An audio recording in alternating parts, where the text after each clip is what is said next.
नमस्कार दोस्तों, मैं हूं रेलवे पॉइंट्समैन अंकुश। दोस्तों, आज की इस वीडियो में मैं आपको बहुत ही सेंसिटिव चीज पे बात करने वाला हूं। आज की इस वीडियो में मैं आपको बताऊंगा कि एफआईआर या फिर चल रहे किसी केस या जेल या बेल, इन सब का हमारी ज्वाइनिंग पर या जॉब पर क्या असर पड़ता है।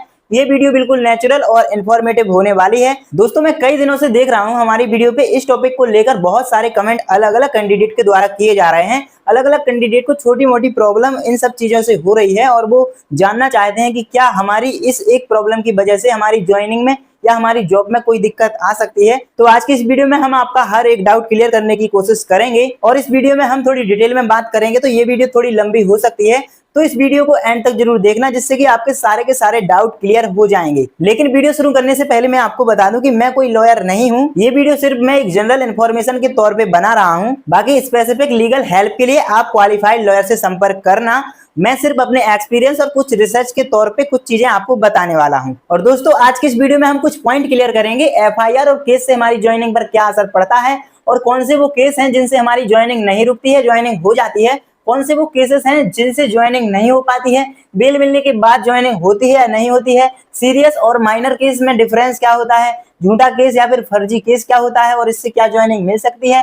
जॉब राइट्स की कुछ बात करेंगे और कुछ गाइडलाइंस की भी हम बात करेंगे। तो दोस्तों, इस वीडियो में हम इतने पॉइंट को क्लियर करने वाले हैं। जिसको भी इस चीज से रिलेटेड कोई भी डाउट है तो वीडियो को ध्यान से और पूरा देखना, आपका हर डाउट इससे क्लियर हो जाएगा। और अगर वीडियो पसंद आए तो वीडियो को लाइक और अपने दोस्तों के साथ शेयर जरूर करना। और अगर अभी तक चैनल को सब्सक्राइब नहीं किया है तो सब्सक्राइब जरूर करना। चलिए शुरू करते हैं। दोस्तों, ये सारी चीजें बताने से पहले मैं आपको बता दूं कि आपको सिर्फ पढ़ाई करने से ही नहीं, आपके बिहेवियर पे भी डिपेंड करता है कि आपका सिलेक्शन होगा या फिर नहीं। तो आपको कुछ चीजों से बचना चाहिए, जैसे कि कहीं पे अगर लड़ाई हो रही है तो लड़ाई में या फिर मारपीट में आपको बिल्कुल भी नहीं पड़ना है। आपको अपने गुस्से को हमेशा ही कंट्रोल में रखना है। कभी भी शराब नहीं पीनी है, गैम्बलिंग नहीं करनी है, ड्रग्स नहीं लेना है। ये बहुत सारी बैड हैबिट्स होती हैं। और सबसे बड़ी बात, कभी भी कोई इलीगल काम नहीं करना है, मतलब कि किसी के साथ कोई फ्रॉड नहीं करना है, कोई भी फेक डॉक्यूमेंट कहीं से नहीं बनवाना है। अगर आपके साथ कोई घटना घट भी गई है तो उसको साफ साफ एप्लीकेशन में मेंशन कर देना है। कई बार क्या होता है, पड़ोसियों के साथ लड़ाई हो जाती है। अब आप तो हो सकता है बाहर पढ़ाई करने के लिए रह रहे होगे, लेकिन वो सोचता है कि सबसे पहले इसी का नाम लिखाया जाए, जिससे कि इसके लड़के का जो पढ़ाई का जो नौकरी लगने का चांसेस है वो पूरी तरह से खत्म हो जाएगा इसके ऊपर केस करने से। तो ऐसे केसेस भी लग जाते हैं। और कई बार ऐसा होता है कि जैसे उनका बड़ा भाई है तो जो उनकी भाभी है वो भी उनके छोटे भाई पर डॉरी का केस लगा देते हैं, जबकि डॉरी से उसका क्या लेना देना है। ये सारी चीजें देखो कई बार हमारे साथ फेक होने के चांसेस रहते हैं। तो इन सारी चीजों से आपको बचना है। सिर्फ पढ़ाई से ही नहीं, आपके बिहेवियर से भी ये सारी चीजें डिसाइड होती हैं कि आपका सिलेक्शन होगा कि नहीं होगा। चलिए अब आगे की बात करते हैं। दोस्तों, वीडियो में आगे बढ़ने से पहले हम कुछ शब्दों का मतलब समझते हैं जो कि आगे हमारी वीडियो में यूज होने वाले हैं। इसमें सबसे पहला शब्द है एफआईआर। एफआईआर का मतलब है कि पुलिस थाने में रिपोर्ट लिखी गई है। जो पुलिस थाना होता है वहां पे रिपोर्ट लिखी गई है।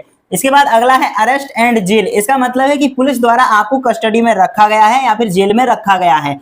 तीसरी चीज होती है बेल। बेल यानी कि कोर्ट द्वारा आपको टेम्पररी तरीके से रिहा किया गया है, लेकिन केस चल रहा है, यानी कि उसकी तारीखें चल रही हैं। अगली चीज होती है एक्यूटल, यानी कि आपको कोर्ट द्वारा बिल्कुल पूरी तरह से बरी किया गया है, अब आप पे कोई भी केस नहीं चल रहा है। देखिए दोस्तों, सबसे पहली बात आती है आपके ज्वाइनिंग के टाइम पर या फिर ज्वाइनिंग से पहले की जो स्टेज होती है उसकी। जनरली इसमें तीन चीजें आती हैं। एक होती है डिस्क्लोजर, यानी कि आपको जो चीज है वो सच बतानी है। जब आप अपना एप्लीकेशन फॉर्म भरते हैं, जब भी किसी भी स्टेट गवर्नमेंट हो, चाहे वो सेंट्रल गवर्नमेंट हो, रेलवे का हो, एसएससी का हो, चाहे किसी भी डिपार्टमेंट का आप फॉर्म भरते हैं, तो वहां पे एप्लीकेशन भरते टाइम आपसे ये डिक्लेरेशन मांगा जाता है कि आपके ऊपर कभी कोई एफआईआर, कोई केस दर्ज तो नहीं हुआ है। अगर हुआ है तो उस पर टिक मार्क करना होता है। उसका आपको पूरी चीजें आपको डिटेल में उसमें भरनी होती हैं और वो चीज आपको क्लियरली बतानी होती है। इसमें कोई भी चीज छुपानी नहीं होती है। अगर आप ऐसा करते हो तो सबसे पहले यहीं से आप बाहर हो जाते हो। आपको कंपटीशन में आप रहोगे, आप एग्जाम दोगे, लेकिन लास्ट टाइम में आपको सीधा इसके लिए आपका कैंडिडेचर बिल्कुल रद्द कर दिया जाएगा। तो सबसे पहले आपको ये चीज छिपानी नहीं है, आपको ये चीज उसमें दिखानी है और सब चीजें बिल्कुल सच बतानी है। इसके बाद अगली चीज होती है पुलिस वेरिफिकेशन या फिर कैरेक्टर सर्टिफिकेट, जो आपका थाने द्वारा बनाया जाता है। तो वहां के जो पुलिस डिपार्टमेंट के लोग होते हैं वो आपके घर पे वेरीफाई करने के लिए आएंगे सारी चीजें, कि अगर आपके ऊपर कोई एफआईआर तो नहीं है, आपके नाम से कोई केस दर्ज तो नहीं है। ये सारी जिम्मेदारी उनकी होती है, जो कि एम्प्लॉयर ये सब करवाते हैं और वेरीफाई ये करने के लिए ये करवाते हैं।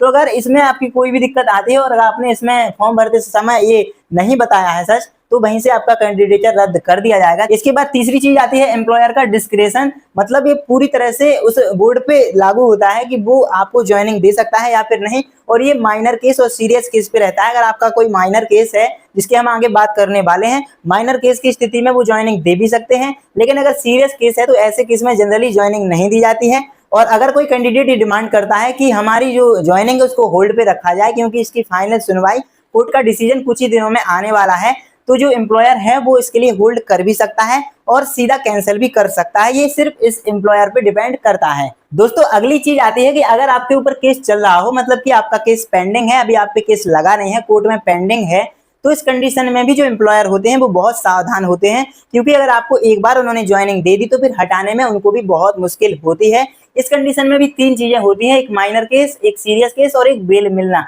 माइनर केस की कंडीशन में वो आपको ज्वाइनिंग दे भी सकते हैं, लेकिन कुछ कंडीशन होती हैं वो वेरीफाई करते हैं कि आपका जो माइनर केस लगा है वो किस वजह से लगा है। इसके बाद आता है सीरियस केस। जनरली इस केस में आपकी ज्वाइनिंग पूरी तरह से रोक दी जाती है, ऐसे में आपको ज्वाइनिंग नहीं दी जाती है या फिर होल्ड कर दी जाती है जब तक कि कोर्ट का फाइनल फैसला नहीं आता है। इसके बाद अगली चीज है बेल मिलना। इसमें कोर्ट के द्वारा टेम्पररी आपको रिहा किया जाता है, बट आपके ऊपर केस तो चल ही रहा होता है, तारीख तो आपको करने जाने ही पड़ती है, तो इस कंडीशन में भी आपकी जो ज्वाइनिंग है वो रोक दी जाती है। क्योंकि बेल मिल गई है अच्छी बात है, लेकिन बेल मिलने से आपकी बिल्कुल गारंटी नहीं है कि वो ज्वाइनिंग करा ही लेंगे। तो दोस्तों अगली चीज आती है कि अगर आप पहले से ही यानी कि ऑलरेडी कोई एम्प्लॉय हो तो क्या हो सकता है। इसके लिए चार चीजें वेरी करती हैं कि सबसे पहले जैसे ही किसी ने आपके ऊपर एफआईआर दर्ज की या फिर केस दर्ज किया तो आपको डिपार्टमेंट को तुरंत लिखित रूप से इन्फॉर्म करना होगा, आपको लिखकर बताना होगा जो भी घटना आपके साथ हुई है। इससे आपके डिपार्टमेंट को क्लियरली पता चल जाएगा और वो डिपार्टमेंटल इंक्वायरी करेंगे और ये वेरीफाई करेंगे कि आप दोषी हो या फिर नहीं हो। इसके बाद अगली चीज होती है सस्पेंशन, मतलब कि अगर आपको पुलिस द्वारा अरेस्ट किया गया है और कम से कम अगर आप 48 घंटा मतलब 48 घंटे से ज्यादा अगर आपको अरेस्ट किया गया है तो ऐसे में आपका डिपार्टमेंट आपको सस्पेंड कर सकता है जब तक कि आप कोर्ट का ऑर्डर लेके ना जाओ कि कोर्ट ने आपको पूरी तरह से रिहा कर दिया है, अब आप दोषी नहीं हो और आपका जो केस है वो पूरी तरह से खत्म हो गया है, तो ऐसे में आपका डिपार्टमेंट आपको ज्वाइनिंग दे सकता है। और ये चीज सिर्फ माइनर केस में ही लागू होती है। अगर आपका केस सीरियस है तो ऐसे में हो सकता है आपका डिपार्टमेंट आपको दोबारा ज्वाइनिंग भी ना दे। अगली चीज आती है कि कोर्ट ने अगर आपको दोषी घोषित कर दिया है वो भी सीरियस केस में, ऐसे में भी आपका डिपार्टमेंट आपको ज्वाइनिंग देने से बिल्कुल पूरी तरह से मना कर सकता है। खैर अगर आपको पुलिस ने अरेस्ट भी किया है और अगर आपका केस माइनर है तो ऐसे में डिपार्टमेंट सोच सकता है और आपको पूरी तरह से सर्विस से रिमूव नहीं करेगा। लेकिन अगर आपका केस सीरियस है, सीरियस केस अगर आपका है तो ऐसे में डिपार्टमेंट आपको जॉब से निकाल सकता है। तो चलिए दोस्तों अब हम आपको बताते हैं कि अगर आपके ऊपर कुछ केसेस लगे भी हुए हैं तब भी आपको किसी भी डिपार्टमेंट में ज्वाइनिंग मिल सकती है। मतलब उन केसेस की बात करते हैं अगर जो केसेस लगने के बावजूद भी आपको किसी भी डिपार्टमेंट में जॉब लग सकती है, और ये सारे के सारे केसेस माइनर केसेस होते हैं। जैसे कि सबसे पहले इसमें आता है माइनर ट्रैफिक चालान। जैसे आप कोई भी व्हीकल चला रहे हो, अगर उसके दौरान आपने कोई सिग्नल का या फिर कोई भी ट्रैफिक रूल तोड़ा है, उसके रूप में आपको कुछ जुर्माना यानी कि चालान आपका कटता है। अगर आप वो चालान नहीं भरते हो तो फिर आपके ऊपर कोई धारा लग सकती है, आपके ऊपर एक केस लग सकता है जो कि माइनर केस माना जाता है। ये सारे के सारे मोटर व्हीकल एक्ट के अंदर आते हैं। जैसे कि एक होता है मोटर व्हीकल एक्ट 177, इसमें अगर आप कोई भी सिग्नल का रूल तोड़ते हो तो आपको मोटर व्हीकल एक्ट 177 की धारा लग जाती है। इसी तरह आपकी मोटर व्हीकल एक्ट एक होती है 129/177, इसमें अगर आप हेलमेट नहीं पहनते हो तो ये धारा लगाई जाती है। इसी तरह एक होती है मोटर व्हीकल एक्ट 130/177, इसमें अगर आप सीट बेल्ट नहीं लगाते हो और कार चलाते हो, कोई वाहन चलाते हो, तो आपके ऊपर ये चालान काटा जाता है। अगर आप ये चालान नहीं भरते हो तो ऐसे में आपको एक धारा आपके ऊपर लग जाती है जो कि माइनर केस माना जाता है। और ऐसे ही एक और मोटर व्हीकल एक्ट होता है, वो होता है मोटर व्हीकल एक्ट 184, और ये सारे केसेस निपटाने वाले होते हैं। अगर आपके ऊपर एक केस लग भी गए हैं तो आपके पास एक नोटिस आएगा जिसमें आपकी लोक अदालत लगाई जाएगी और वहां पे जो भी आपका जुर्माना लगेगा वो जुर्माना देके तुरंत से निपटने वाले केस होते हैं। इसके बाद अपना पुलिस वेरिफिकेशन भी आप करा सकते हो और आराम से ज्वाइनिंग डीबी के टाइम पे आप इसमें लगा सकते हो। इसी तरह दूसरी आती है कि अगर आपने कोई छोटी मोटी मारपीट करी है तो उसके अंदर भी आपको कुछ आईपीसी की धाराएं लग सकती हैं। जैसे कि आईपीसी की धारा 323, आईपीसी की धारा 343, आईपीसी की धारा 504, आईपीसी की धारा 506 का एक पार्ट ए होता है।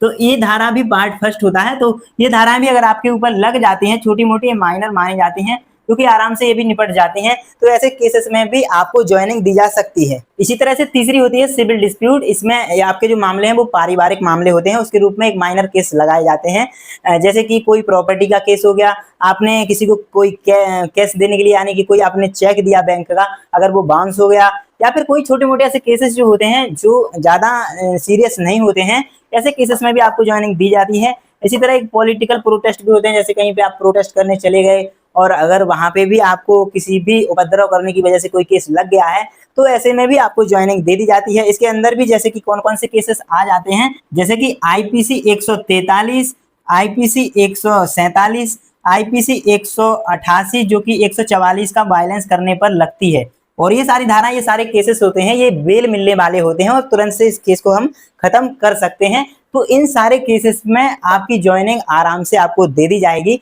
हाँ, थोड़ी बहुत दिक्कत आएगी, आपको कुछ चीजें तो करनी पड़ेगी, लेकिन आपकी इसके रूप में ज्वाइनिंग नहीं रोकी जाएगी। कुछ टाइम के लिए रोकी जाएगी, महीने डेढ़ महीने के लिए, लेकिन बाद में आपको ऐसे केसेस में ज्वाइनिंग दे दी जाती है। ये माइनर केस होते हैं। अब हम बात करते हैं वो सेंसिटिव और सीरियस केस के बारे में, जिन केस के ऊपर कोई भी डिपार्टमेंट बिल्कुल भी बात भी नहीं करता है और आपको पूरी तरह से आपका कैंडिडेचर रद्द कर दिया जाता है। चलिए आगे हम ऐसे केसेस की बात करते हैं। तो दोस्तों चलिए अब हम उन केसेस की बात करते हैं जो लगने से जो ज्वाइनिंग है वो बहुत मुश्किल हो सकती है। अगर ये केसेस किसी पे लगे हुए हैं तो फिर ज्वाइनिंग मिलना बहुत मुश्किल हो सकता है, क्योंकि जो एम्प्लॉयर है वो बहुत सावधानी से आपको ज्वाइनिंग देंगे। जैसे कि मैंने स्टार्टिंग में ही बताया था कि अगर आपको एक बार ज्वाइनिंग दे दी तो वहां से हटाना बहुत मुश्किल होता है। इसीलिए ये जो केसेस मैं बता रहा हूँ, इन केसेस में जब तक आपका केस पेंडिंग रहेगा, जब तक आपका केस पूरी तरह से कंप्लीट या फिर पूरी तरह से बंद नहीं हो जाता है, तब तक इस पे कोई भी विचार एम्प्लॉयर नहीं करता है और आपको ज्वाइनिंग नहीं देते हैं। जैसा कि इसमें सबसे पहले आता है एक मर्डर केस, जो कि आईपीसी की धारा 302 के तहत आता है। इसके बाद दूसरा है रेप केस, जो कि आईपीसी की धारा 376 के तहत आता है। और ये धाराएं ऐसी हैं जो कि ज्यादातर कैंडिडेट को पता होंगी, बहुत ज्यादा फेमस ये धाराएं होती हैं। इसी से रिलेटेड एक और केस होता है जो कि होता है पॉक्सो केस, जो कि एक्ट है 2012 का। ये 18 साल से 2012 का है। 18 साल से कम के जो बच्चे होते हैं उनके लिए बनाया गया था। ये केस भी बहुत खतरनाक होता है, ऐसे में भी आपकी ज्वाइनिंग बिल्कुल नहीं हो सकती है। इसके बाद तीसरी है अटेम्प्ट टू मर्डर, जो कि आईपीसी की धारा 307 के तहत आती है। इसके बाद आती है डॉरी डेथ, जो कि आईपीसी की धारा 304 के बी में आती है। इसके बाद आती है डॉरी हिरासमेंट, जो कि आईपीसी की धारा 348 ए के अंदर आती है। इसके बाद अबेटमेंट ऑफ सुसाइड, जो कि आईपीसी की धारा 306 के तहत आती है। इसके बाद है डकैती या रॉबेरी का केस, जो कि आईपीसी की धारा 395/392 या 393 जो भी इसमें लागू हो उसके तहत आती है।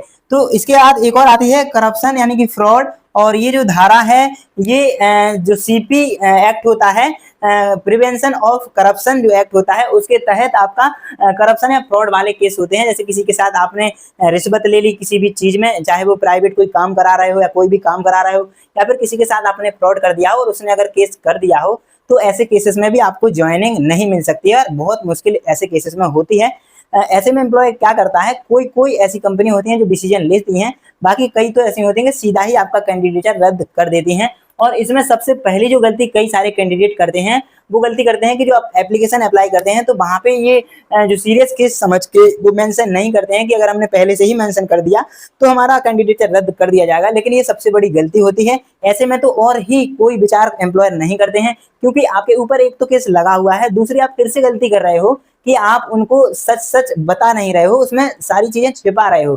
तो एप्लीकेशन भरते टाइम अगर आपके ऊपर कुछ भी है तो आपको उसमें छुपाना नहीं है, बिल्कुल साफ साफ मेंशन आपको उसमें करना है। तो दोस्तों ये वो धारा है जिसमें आपको जब तक कि आपका केस पूरी तरह से कंप्लीट नहीं होता है, पूरी तरह से आपको वहां से रिहा नहीं किया जाता है, तब तक आपको इसमें ज्वाइनिंग मिलना ऐसे केसेस में बहुत मुश्किल होता है। इसके बाद अगली चीज आती है कि मान लो आप जेल गए थे, आपके ऊपर केस हुआ था, आप जेल गए थे और लेकिन आपको बेल मिल गई है, अब सिर्फ कोर्ट में तारीखें चल रही हैं। तो ऐसे केसेस में क्या होता है, जनरली जो कई ऐसे डिपार्टमेंट होते हैं कि जो आपको ज्वाइनिंग दे भी देते हैं ऐसे केसेस में, क्योंकि टेम्पररी आप कोर्ट द्वारा अगर कोई ऑर्डर लेके आते हो तो किसी बोर्ड या डिपार्टमेंट में ज्वाइनिंग दे भी जाती है। जनरली जो सेंट्रल गवर्नमेंट होती है ऐसे केसेस में भी शायद ज्वाइनिंग आपको ना दे, लेकिन कुछ कुछ ऐसे डिपार्टमेंट होते भी हैं जहाँ पे एक कोर्ट के नोटिस के आधार पर आपको ज्वाइनिंग दे भी दी जा सकती है, लेकिन कुछ कंडीशंस पर मतलब आपसे ये लिखवा लिया जाएगा कि अगर कोई भी आगे आपको इस केस से रिलेटेड प्रॉब्लम आएगी तो आपको इस जॉब से तुरंत से निकाल दिया जाएगा।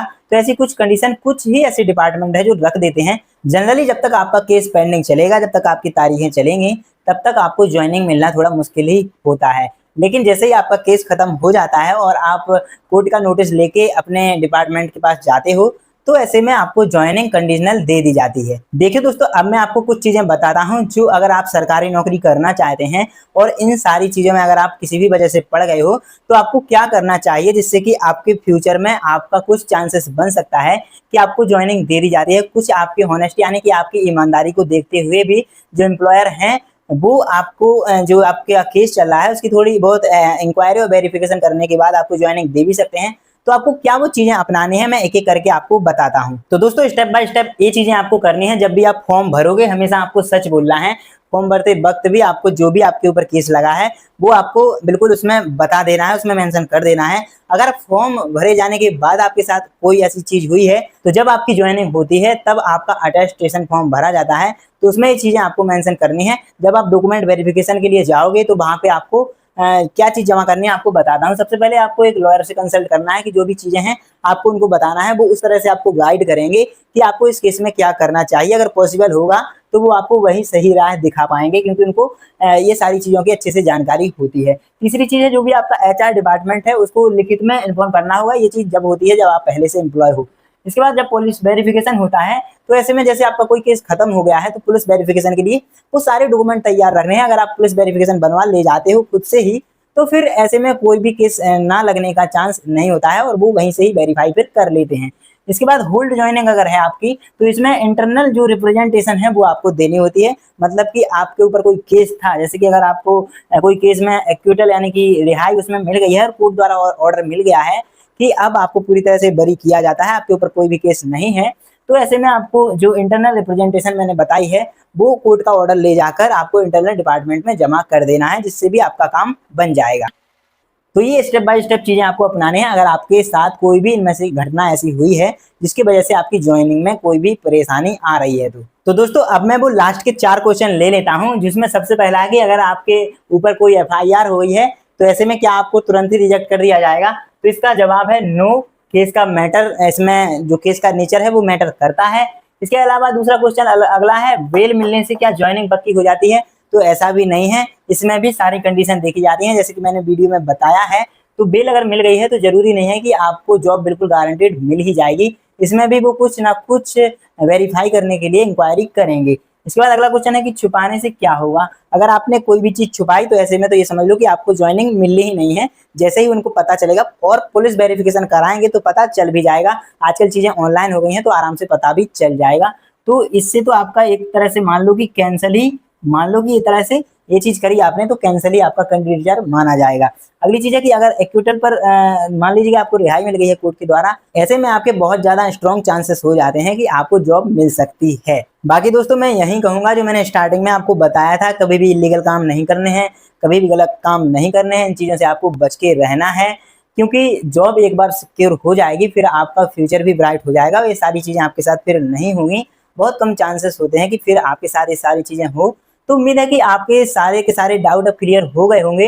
अगर कुछ और बचा भी है तो आप कमेंट में मुझसे पूछ सकते हैं। बाकी अगर वीडियो पसंद आई हो तो वीडियो को लाइक जरूर करना और अपने दोस्तों के साथ शेयर जरूर करना।